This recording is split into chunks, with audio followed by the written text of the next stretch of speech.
common ailment that a lot of people have is overpronation of the feet. And they also call it fallen arch.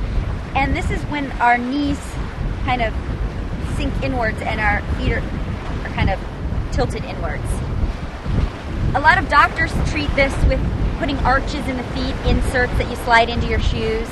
However, I don't think that really gets to the bottom of the problem. And yoga is great because we work with our bare feet, which means we're using all of those little muscles in the feet to help support the rest of our body. Our feet are the foundation.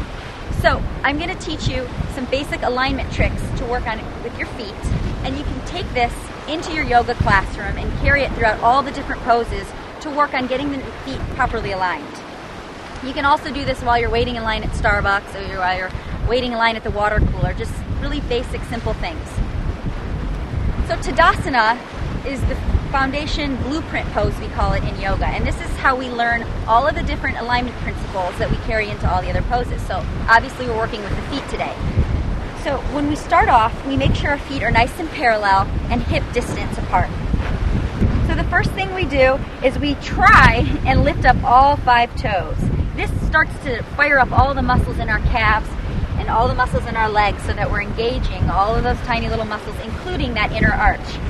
Second thing we do is we rock back and forth and kind of try and feel out the middle ground so that our weight isn't so much pressed back in our heels or too forward in our toes so that our little toes are clenching, but it's pressing down evenly through all 4 corners of the feet. And that is our foundation. And everything that we do starts with that foundation. So taking those principles and bringing them into a pose, for example, downward facing dog. So bringing your hands to the mat, walking your feet out, again, hips distance apart. And again, this might be a little more difficult, but trying to at least try, you'll feel it, lifting those 5 toes, and you'll feel your calves and everything around your calves start to fire up all of those muscles. And again, you can see if the weight's rolling out to the side of the feet or rolling internally. If it is, move it back to all 4 corners, pressing evenly down.